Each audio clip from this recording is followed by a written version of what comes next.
our next guest.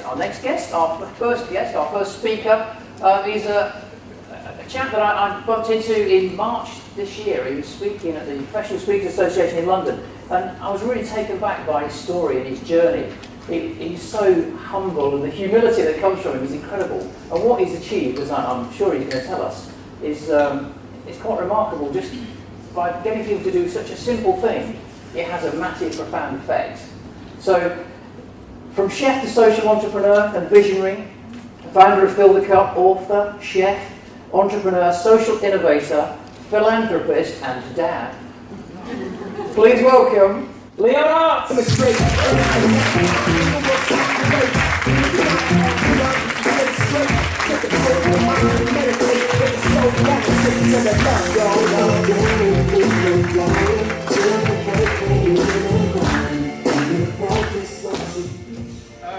Yeah, let me explain my accent first. I'm Dutch from a town called Maastricht, which is right on the Belgian border and just 20 miles from Germany. So that's why we talk a little bit funny, because I always see people wondering about it. And can I ask you to do two things for me tonight and the speakers after me? To be here with an open heart and be fully present, because when people talk about magic, that happens in those moments. So please take a few moments for yourself to sit there with an open heart and be fully present. If nothing goes on outside of these walls tonight. So.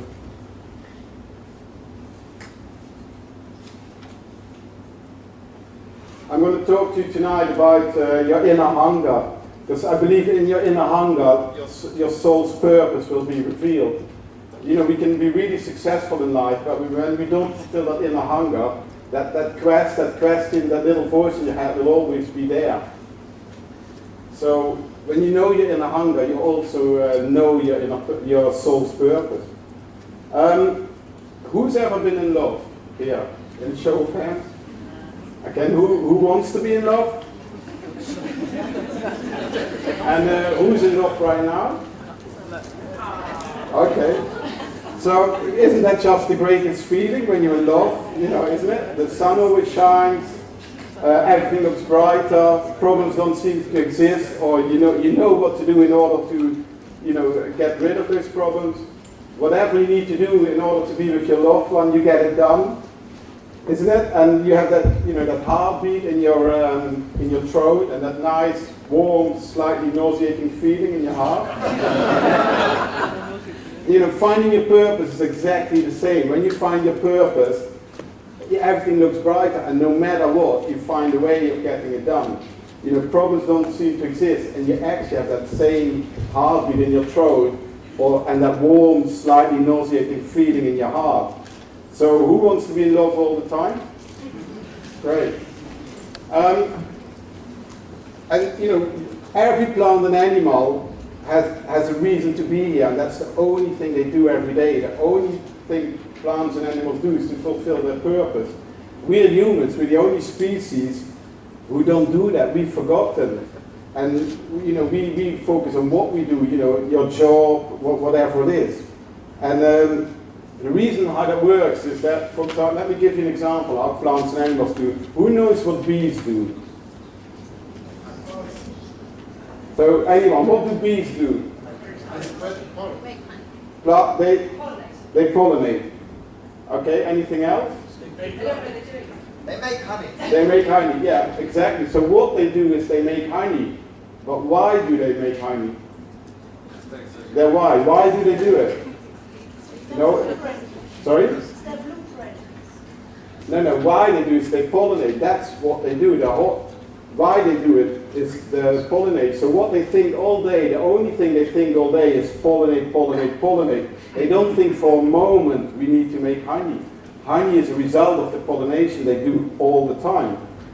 And and they have more. There's more than enough honey. Have you ever seen an empty beehive? So a bee goes around all day pollinating, and because they do that, they get honey. Let me give you another example. Maybe that's easier. What does an apple tree need to do in order to make oranges?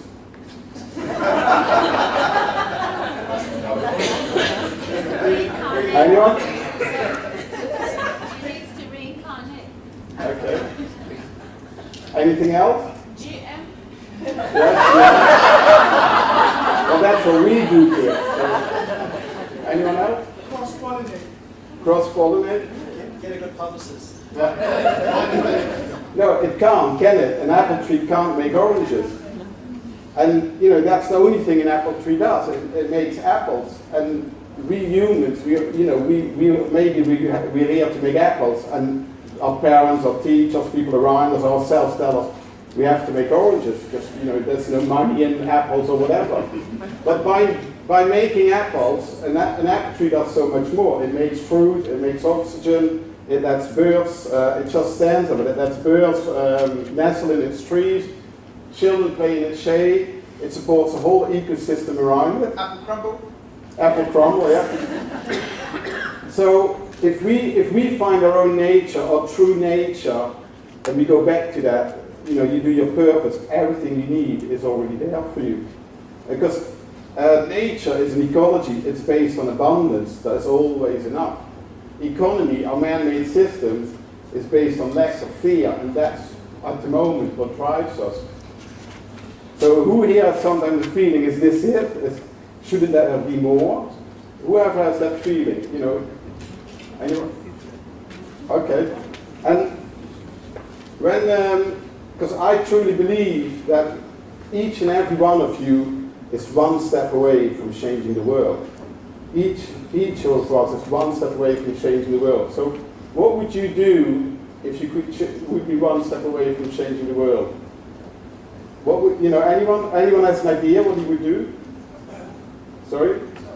Stop war. Anything else? You? Sorry? Remove poverty. Sorry? I can't hear you. Okay. Anyone else? So you don't know what you would do if you would be one step away from changing the world. Empower the world. Empower the world. Okay.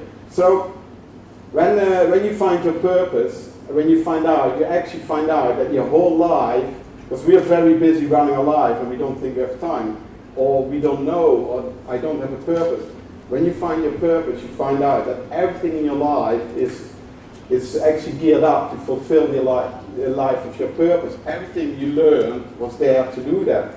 And all the dots are already there. But we don't see them. We have our face too much on the paper in order to see what's happening. You have to lift yourself off to see what's going on. It's like, you know, when you go home tonight and you go on the tube, it looks like the train goes from here to the station when you get off in one straight line. And it doesn't, does it?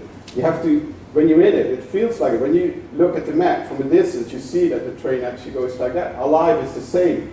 And each dot, each situation when your life changes is a moment to fulfill your purpose.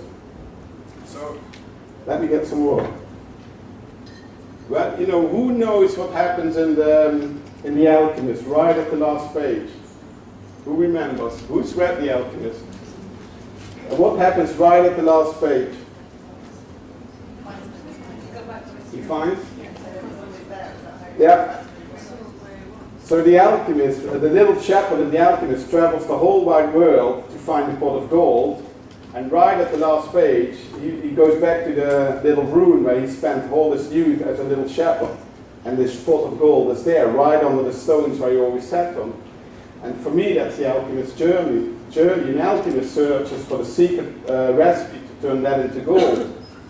And there is no secret recipe, because the gold is already with you. The gold is within you.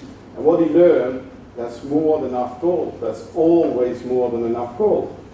But what do? We search our whole life. We run our whole life. We think when we have more lead, more money, all of a sudden it will turn into gold. And it never does it? Money never turns into gold. It doesn't. So, let me tell you about my purpose. Hold your breath for 6 seconds, please.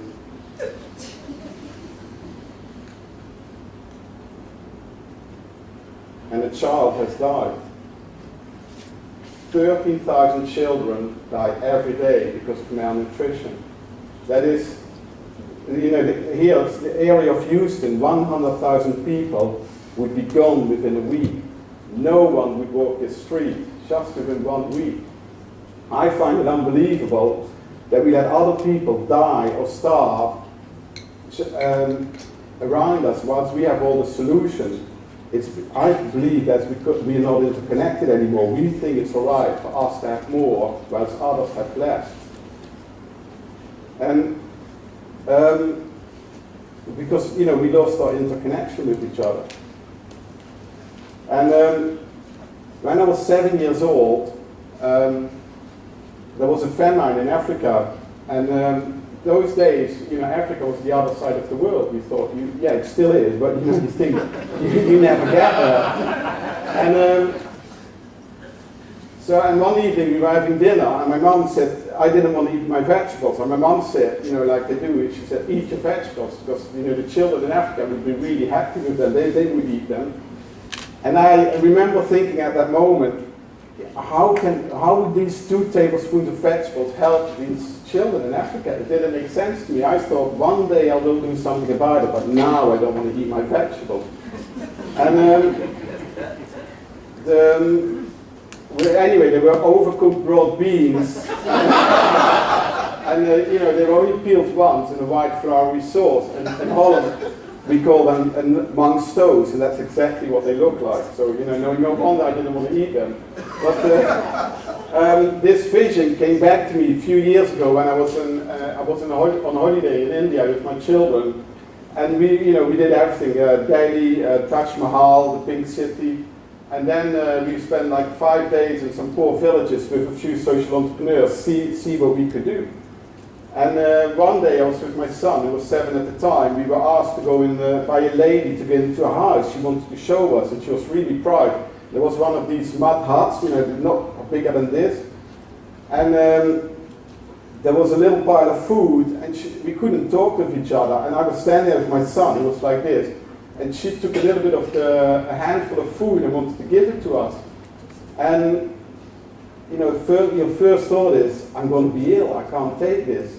And you don't want to, because that's all she has. These mud huts, when the rain season comes, they're gone. And so she wanted to give it to us, and we still, you still stay in a hotel in the area. So we took a little bit, and that made me think, and I thought, I want to do something about this. I'm not somebody to work in an orphanage here, that's just not me, but I'm very creative. I can come up with an idea.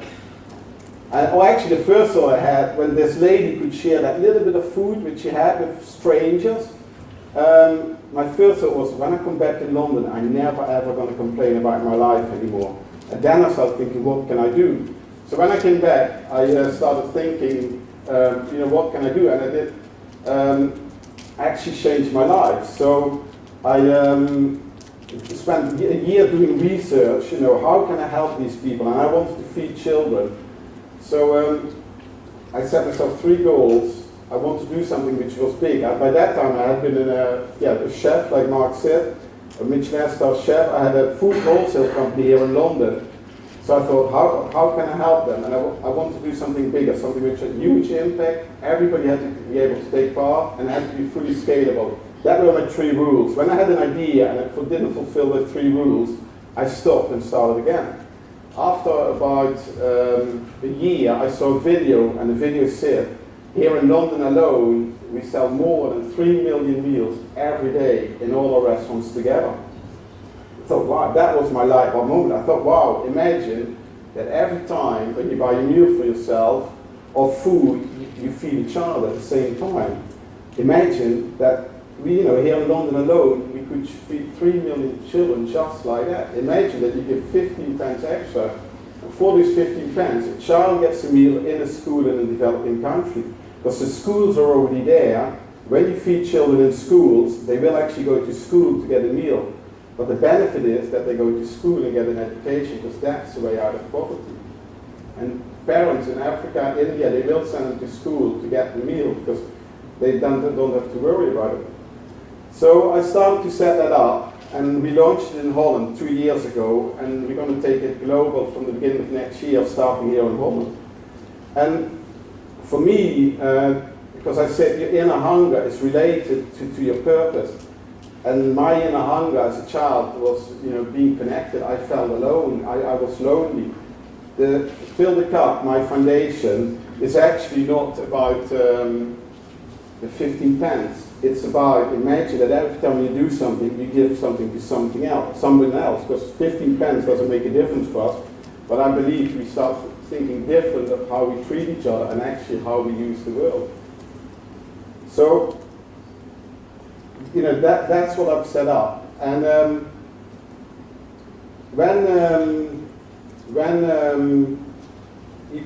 we all have these moments, and I'm sure some of you had them before. When you find out your life purpose, you have to make a choice. We're living a life, we can't do it, because I truly believe that we all know what our life purpose is, but we pushed it away. And as I said earlier, when you find your purpose, everything you need is already there for you. We live in a world of abundance, it's connected to your nature. But you will come in this situation where where you've been pushed and you feel really pushed and squeezed to go follow your purpose or stay in the life which we are being told to do. And now in 2012 you hear a lot about emergence of the butterfly, don't you? And that's really those situations we have as well, our choice point moment. So I'll tell you about my choice point moment in a minute. But as this is an evening about contribution, I want to talk to you about giving and receiving first. So, what comes first, giving or receiving? What do you think? Giving. Everybody agrees it's giving? No. No? What do you think? Receiving. Who thinks receiving? By show of hands. Oh, and a lot of you. Well, we are resting to giving. By show of hands, who thinks giving? And some people don't know. Can I have somebody who will help me for a minute? Who wants to come on stage for a minute? No one? So, I believe, so if I want to give something to you, what do you need to do then? Okay. So if I give it to you, it's the same gesture, isn't it? Yeah. So giving and receiving looks exactly the same. Yeah. So if I want to give something to someone, the receiving is the same. So, if you give and other people receive, it's the same thing. Most of us, when we think we need to receive first, so then I hold on because I think I can't give because I'm holding on to stuff. Right? What happens when you hold on to stuff? It can't flow because I also can't receive. If Ilva wants to give something to me, I can't because I'm holding on. I think I can't give. But if I want to receive, I have to open up. And your body opens. You're open to receive. When you're open to receive, you're open to give. Thank you very much. So, because when we hold on to something, what happens to water? We stand still. What happens to water which stands still? Stale, yeah. It goes toxic, doesn't it? So, if you can't give, your love or whatever it is, it goes toxic as well. Think about people around you who can't give what they have, who can't give their love. It goes toxic. Think about them. Life is really very simple, but things like nature for us work exactly the same. I truly believe that we can only but give because we already receive. We receive all the time. The way that works is, at the moment when you were conceived, a sperm and an egg merge together. That's the only time that ever happens. Two cells merge together. Then they divide into 2, 4, 8, 16, and so on. But after about 18 days, something magic happens, and scientists still don't know what. But after about 18 days, your heart starts to beat. From that moment, we are connected. From that moment, you're connected to the divine, the matrix, the universal energy, whatever you call it, but you're connected. So you can only but give because you're always connected to the universe, you always receive. So I believe you can only give, and when you give, you let the flow go. Because if I hold on, it goes stagnant or toxic. So, the emergence of the butterfly. When a butterfly when it's a cocoon, it's a one big fat soup, and out of that big fat soup, a butterfly emerges. The way that works is that in the butterfly, there will be some imaginary cells which start thinking there must be something else. There must be more than just being this big fat soup. When there's enough of them, the butterfly starts to grow within the cocoon. with us in our life, when you have these moments, is this it? There must be more. Maybe I should be doing this. That's those thoughts you start having about, there might be more. Then when the butterfly is formed, the biggest struggle for a butterfly is coming out of the cocoon. When the cocoon breaks and it has to come out of the shell, it's really a struggle on life and death. When we find our purpose and we want to be that butterfly, it's a struggle on life and death. That's often how it feels. You actually squeeze. At that moment when the butterfly comes out, we can't help it.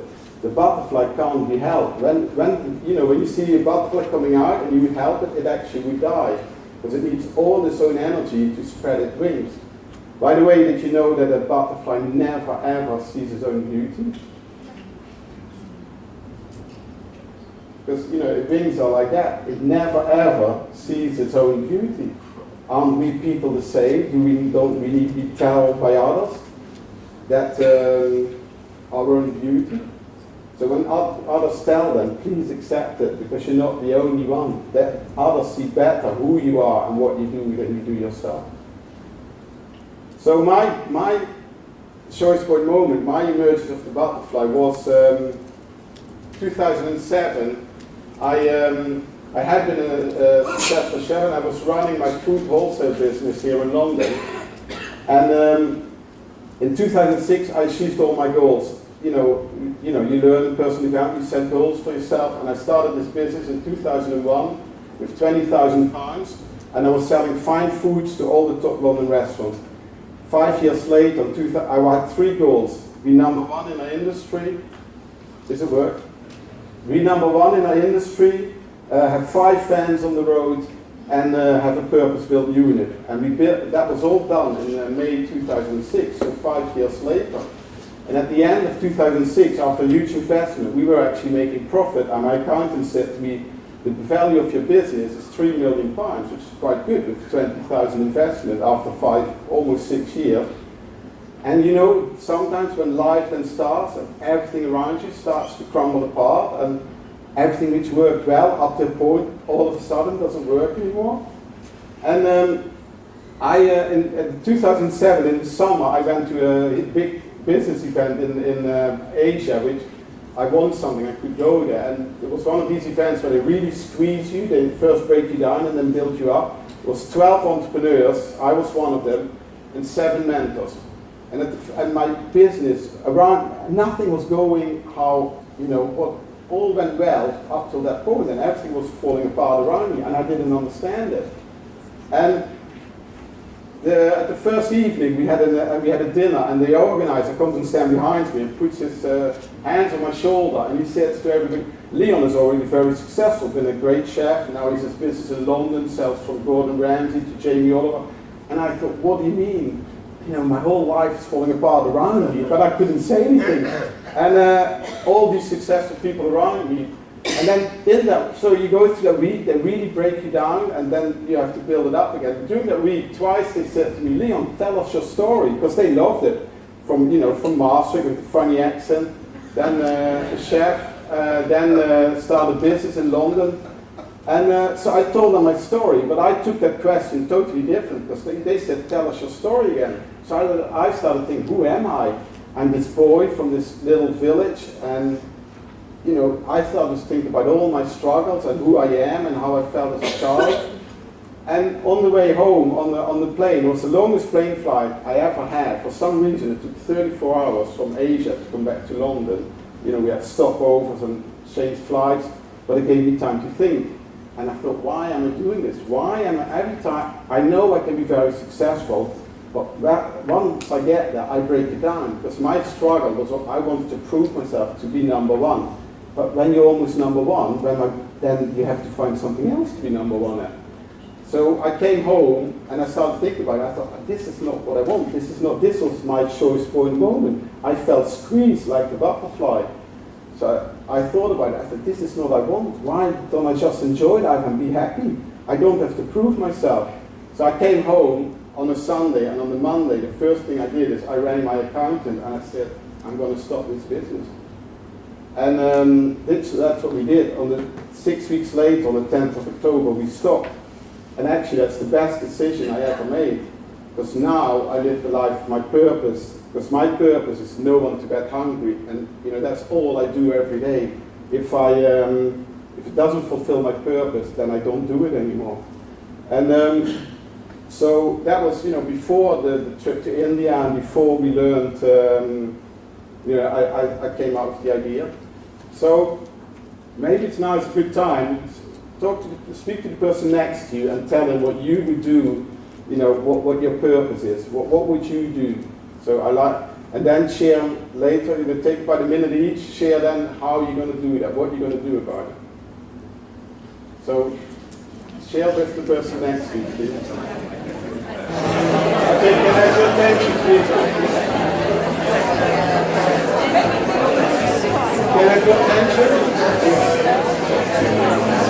Can I have your attention, please? So we have to keep it short tonight. There's many speakers. Who likes to share what he heard from the person next to him? Who knows his purpose? Or who likes to share?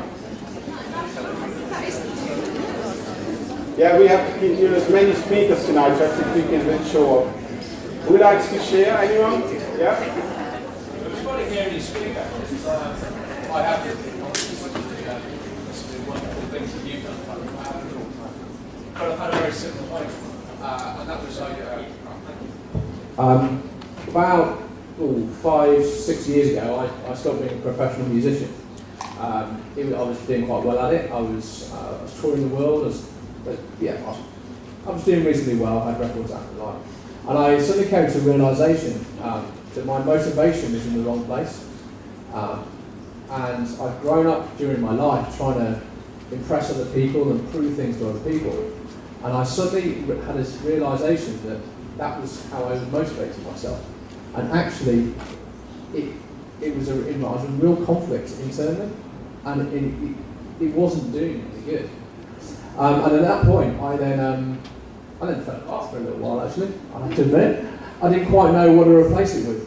And it took me probably about a year or so to realise that I didn't have to replace it with anything. And as soon as I stopped looking in the external world, trying to find validation from there, and I still do it sometimes, I'm not perfect, but as soon as I stopped doing that, suddenly things started to go right for me. And in that moment, that's when I knew my purpose, which was to do my very best to attempt to show that to other people. And I hope I've managed to do that a little bit right now. Thank you. Just one more. Oh, yeah.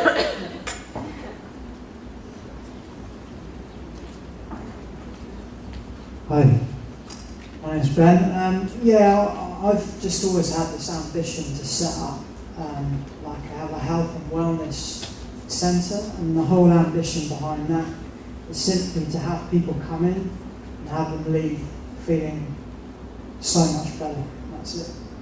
Okay, thank you very much. Okay, so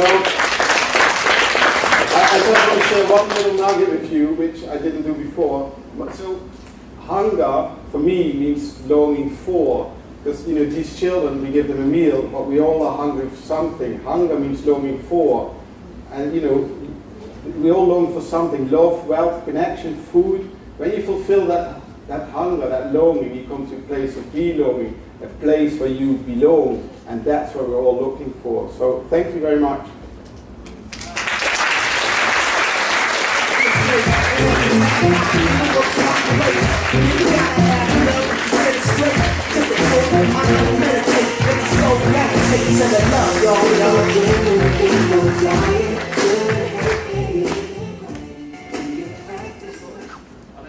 Can you hear me?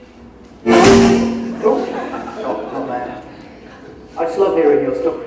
Yeah. It's just a great story, a great journey. So who enjoyed that? He's got such lovely energy about him, hasn't he? We normally do a Q&A at this section, but we're a little bit over time, so if it's okay, we're going to have a break shortly, so can we do the Q&A?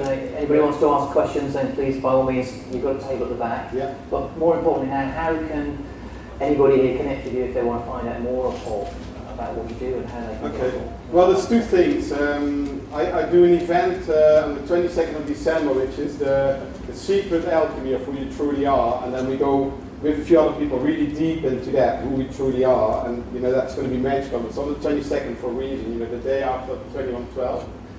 And second is Fill the Cup, my foundation. So we started in Holland, and we're going to take it global, starting in London, you know, in a few months' time. And we want to build a movement, people who get this and want to give back. So we're looking for anyone who can help us build that movement. So if you're interested in doing that, come and talk to me about sitting at the back. Okay. Thank you. Fantastic. See you lot.